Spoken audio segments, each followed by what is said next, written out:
I really don't like it when people say that children pick up languages so much faster or easier than adults. In fact, we adults, I use that term loosely for me, often use this as an excuse to avoid trying to do something new. Oh, I'm too old to learn Spanish. What a load of crap. It might seem like kids can learn languages faster than we can, but are you telling me if I gave you 10 words to memorize right now, your 3-year-old or 5-year-old or 7-year-old could do it faster than you could, or learn a conjugation chart? I agree it does seem that way though. It's like this for a couple reasons. One, we don't treat our kids nearly as horribly as we treat ourselves. When a child is just starting to speak and says, "I runned to the store," we don't hit their little plastic table with a pointer or scream that they were wrong. We don't even write a big red X on their hand or ask them to repeat the word until they pronounce it perfectly. We let them continue with their thought, maybe even encourage them by saying, "Good job," when they clearly made a basic grammatical error. We do that because we know what they meant, and they'll learn in time the word is actually ran, not runned. Well, most of them will. This isn't to say we should never correct kids. We should. It's just there's a time and a place. If we stopped our kids every time they made a little mistake, it would really kill their momentum, probably causing more mistakes, hurt their confidence, stunt their growth, and be completely unnecessary because we understood perfectly what they said anyway. I can't count how many people I've met who lived in a Spanish-speaking country for months or years even and didn't speak a word of Spanish yet. They were scared of making mistakes, of not being perfect. And that's the second reason it seems like kids can learn faster than we can. Kids don't sit in their houses memorizing conjugation charts at first. The second they have the urge to say something, they say it. Whether they have the ability to say it correctly or not, they say it. Then only later do they start on the heavier grammar lessons when they get to school. So instead of saying, "Oh, look at those kids, they learn so much faster than we do," ask, why do they learn so fast? How do they learn so fast? And then emulate them exactly. Which brings us to today's video. In this video, you're gonna learn 3 steps to learn like kids learn. I call it the bare minimum method.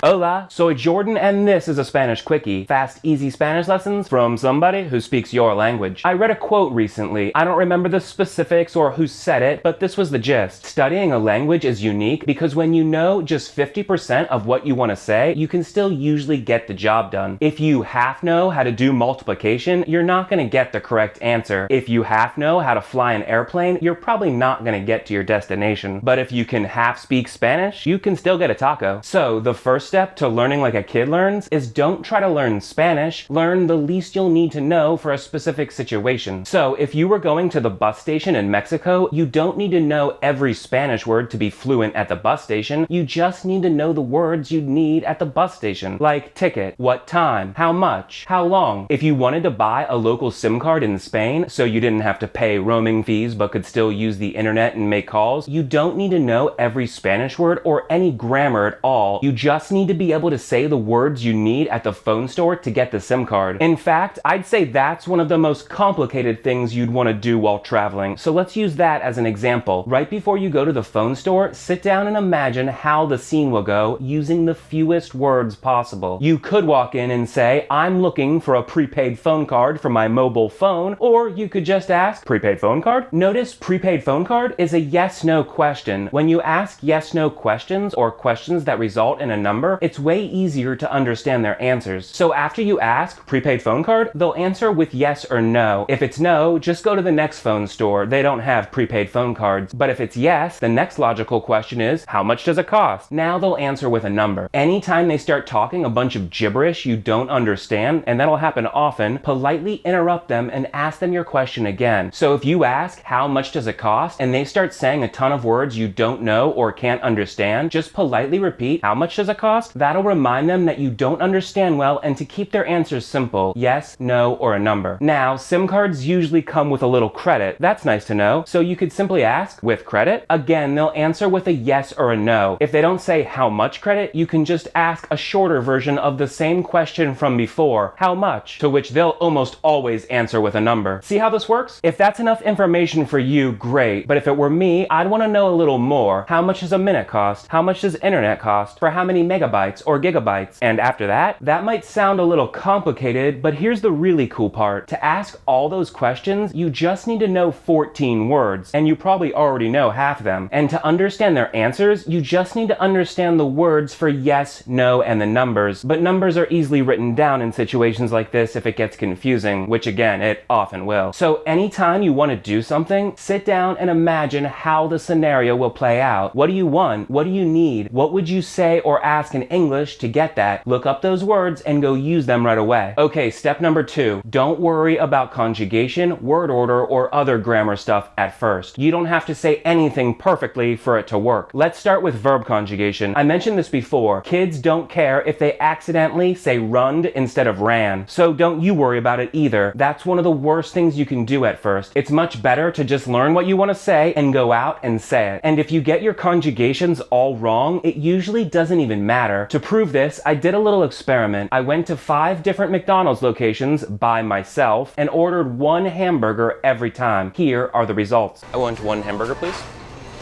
He wants 1 hamburger. Hamburger. We want 1 hamburger, please. Hamburger. We will want 1 hamburger, please. She wanted 1 hamburger, please. 1 hamburger? I conjugated the verb 5 different ways. Only the first one was correct, but I got my hamburger every single time. They might have thought I was a little weird, but I still got my hamburger, and that's all that matters. I want 1 hamburger, please. He wants 1 hamburger. We want 1 hamburger, please. We will want 1 hamburger, please. She wanted 1 hamburger, please. Then a lot of people worry about their word order. Spanish is confusing because usually the adjective comes after the noun. So we say good boy and they say boy good. It's confusing and hard to do at first, but no matter what order you put the words, I'm telling you, they're gonna understand you. 1 burger, cheese double? 1 double cheeseburger? 1 burger, cheese double, yes. I put my adjectives in exactly the wrong order there. 1 burger cheese double, I said. She didn't hesitate for a second. She just repeated what I said, but correctly, before I confirmed, again incorrectly, yes, 1 burger cheese double.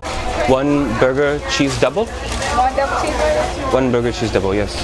I like that one. Okay, I could go on and on here with mistakes you can get away with and still be understood and get what you want, but this video can't go too long, so go to gringoespanol.com/mistakes-good. That link is also in the description, and there you can download a video I made called Mistakes Are Good. It has a ton of different examples of me making mistakes and still being understood and getting what I want, eventually. It's a cool video. Download it. It's free. Okay, step number 3. Don't quit when things don't go perfectly or you feel like an idiot. If you follow the first 2 steps, or don't, I can guarantee there will come a time when things won't go perfectly and you'll feel like a complete idiot. They won't understand you, you won't understand them, or you just won't be able to get what you want. When this happens, the most important thing to remember is don't quit. This just goes with the territory and it's actually a good sign. Seriously, when this happens, it means you're putting yourself into new, challenging situations. No pain, no gain, right? If you don't get what you want, identify the reason why, or more specifically the words, go home, look up those words, and try again. It's really that simple. This isn't to say you should just go home the second things don't go perfectly. Try to salvage the situation. If you're in the streets asking for directions and things don't go smoothly, just look for another person and try again. If you're in the phone store and they don't understand you, repeat your words, but try saying them in a different way. Point, motion. It's horrible and so much fun all at the same time. No matter what you do though, please don't think you're an idiot and quit.